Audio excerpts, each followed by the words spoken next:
Hola, ¿cómo estás? Bienvenido, bienvenida a un nuevo resumen de la lección de Escuela Sabática Joven. El título de la lección de esta semana fue Día de Delicias, la semana número 11, y el texto base está allí en el Salmo 92. Bueno, hoy tenemos una locación bien rara, tenemos mucho sonido ambiente. La idea es hacer el resumen, mi gente, porque después si no lo subimos nos reclaman. Bueno, estamos acá en una reunión de pastores, estamos ahí, está a punto de comenzar. Yo estoy aquí con mi pañuelito porque conquistador que se respeta anda con pañuelo durante la semana del pañuelo. Y bueno, mañana comenzamos con una semana muy linda de evangelismo que va a terminar con el bautismo de primavera, ¿sí? Aquí en Paraguay este evangelismo se llama Macedonia, va a estar muy bueno, quizás te comente, en mis redes sociales voy a estar comentando algunas cosas sobre esto. Bueno, te cuento, acabo de grabar todo el resumen y olvidé grabar el audio, así que estamos retomando. El Señor nos bendice.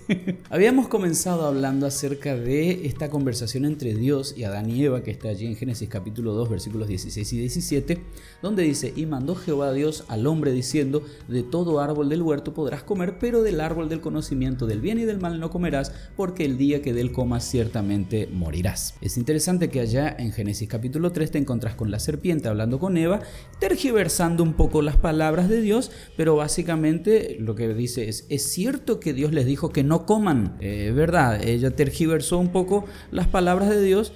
Bueno, quizás nosotros también hacemos lo mismo, ¿no? Porque olvidamos a veces las habilitaciones de Dios, las cosas que Él nos permite, para concentrarnos demasiado, digo yo, en las cosas que Él prohíbe. Eso pasa con todo. Pasó con los árboles y las frutas allí en el Edén, pasa también con el día sábado hoy en día. Muchos de los observadores del sábado sí se concentran en las cosas que no tienen que hacer, pero olvidan de las cosas que Dios sí les permitió y de las bendiciones que están relacionadas con la observancia de este día santo. Hablando de restricciones, seguramente ya viste estos cartelitos que dicen no pisar el césped, o si ibas por un pasillo que se estaba limpiando, un cartelito que diga cuidado piso mojado. Estos carteles son advertencias y si desobedecemos estas advertencias puede haber situaciones desagradables, consecuencias desagradables. Mucho antes de que alguien ideara este sistema de cartelería, Dios ya dio varias indicaciones bien específicas sobre situaciones específicas. Por ejemplo, el Arca del Pacto. En Números capítulo 4, versículo 15 se nos dice que solamente los coatitas, unos miembros específicos de la tribu de Leví, podían transportar el arca. En Éxodo capítulo 25, versículos 12 al 14 se nos dice que ellos harían esto utilizando unas varas o unos travesaños. De paso, nadie podía tocar el arca, el que la tocaba moría. Y justamente en 2 Samuel capítulo 2, versículos 1 al 7 tenemos el caso de Usa, que tocó el arca y murió. Aprendió, digamos, de manera trágica la lección de que las advertencias que Dios da, bueno, no hay que desobedecerlas porque siempre va a haber alguna consecuencia desagradable. Podemos decir que Dios instituyó la política de no tocar el arca y lo mismo se aplica el sábado. Quiero compartirte unos conceptos que tengo acá. Isaías capítulo 58, versículos 13 al 14. Este texto es buenísimo. Si retraes del sábado tu pie de hacer tu voluntad en mi día santo y lo llamas delicia, santo, glorioso de Jehová, y lo veneras, no andando en tus propios caminos, ni buscando tu voluntad, ni hablando tus propias palabras, entonces te deleitarás en Jehová. Yo te haré subir sobre las alturas de la tierra y te daré a comer la heredad de tu padre Jacob. La boca de Jehová lo ha hablado. Es interesante que hay un fuerte contraste entre mi día santo, glorioso de Jehová, las palabras de Dios, y tus propios caminos o tu voluntad cuando se refiere al que está recibiendo el mensaje de Isaías. El creyente debe ser cuidadoso al separar las cosas que son sagradas y las profanas y vivir una vida acorde a esta separación, a esta diferenciación.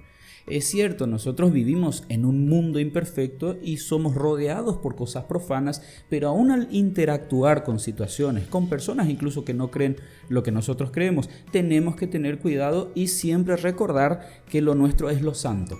Así que cuando nos vean los demás, tienen que darse cuenta de que efectivamente servimos a un Dios santo. El sábado es un recordatorio semanal de que las cosas santas de Dios, como el sábado, el diezmo, el cuerpo, el matrimonio, no deben ser manipuladas sin recordar que son justamente eso, cosas santas. ¿Son para nuestro deleite? Sí, pero siguen siendo sagradas. El animismo es una creencia interesante. Dice que un espíritu de esencia reside en todas las cosas, animadas o inanimadas, materiales o inmateriales.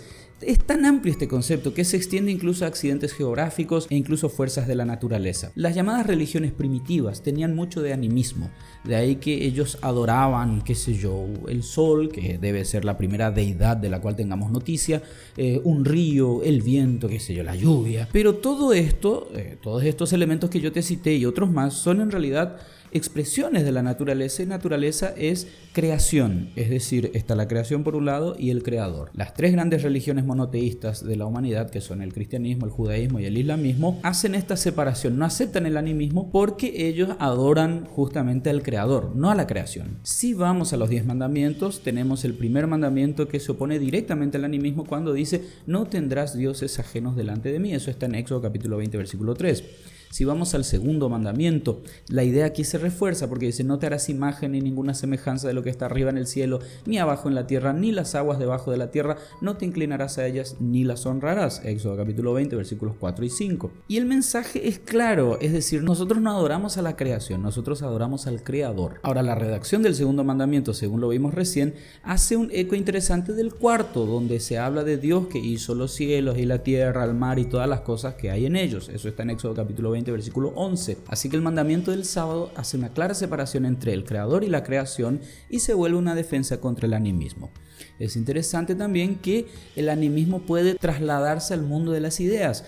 Por ejemplo, cuando Elena de White habla acerca de falsas doctrinas, incluso falsos días de reposo, en El conflicto de los siglos, página 640, dice que es tan fácil hacer un ídolo de las falsas doctrinas y teorías como tallar un ídolo de madera o piedra. Así que recuerda el día de reposo para santificarlo, porque es una defensa contra la idolatría y el engaño moral. Los judíos guardadores del sábado, cuando reciben el sábado, el viernes a la tardecita, cuando se está poniendo el sol, acostumbran a leer el Salmo 92. Básicamente, entre otras cosas, se llama cántico para el sábado. Se llama cántico para el sábado, así que eso es medio lógico, ¿verdad? Pero veamos algunas ideas que están implícitas en este salmo y que nos ayudarán a entender lo que es la observancia del sábado desde la perspectiva de David, que es su escritor o el autor de este salmo. El versículo 1 ya empieza diciendo: qué bueno es darte gracias. Es cierto que David habla de anunciar por la mañana y por la tarde la misericordia y la fidelidad de Dios, eso está en el versículo 2, pero este versículo 1 nos da a entender que el sábado es un día específico para agradecer. Es decir, todos los días vos sos agradecido, pero el sábado en su totalidad debe dedicarse a agradecer a Dios por tantas cosas que hace por nosotros. En ese mismo versículo 1 se habla de cantar himnos. Además de cantar, también se mencionan instrumentos musicales allí en el versículo 3 de este salmo, dando la idea de que la música debe estar incluida en nuestra adoración. El tono de la experiencia es alegre. El versículo 4, por ejemplo, dice: por cuanto me has alegrado, Jehová, con tus obras, en las obras de tus manos me gozo. O sea, siempre habrá tiempo para el ayuno, para la reflexión, pero el sábado debe ser un día especial de alegría y de celebración. El versículo 4 también introduce el concepto de la creación de Dios.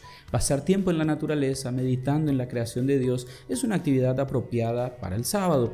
¿Por qué? Porque las obras de Dios también nos dan un atisbo de lo que son los pensamientos de Él. Claro, obviamente nosotros somos pecadores, somos finitos, hay conceptos que no vamos a entender, pero por lo menos podemos tener una pequeña vislumbre. Así que qué bueno sería que el sábado también lo dediques a pasar tiempo en la naturaleza, meditando un poquito en todo el poder de Dios y en qué habrá estado pensando el Señor cuando hizo tal o cual cosa. Vas a ver que lindas lecciones van a aparecer y vas a poder aplicarlas a tu vida, te van a ayudar mucho. Recordando que el versículo 5 de Salmo 92 dice que los pensamientos de Dios son muy profundos, ahí nosotros ya saltamos a los versículos 7 y 9, en donde se habla de que la obra de Dios incluye la obra de la salvación.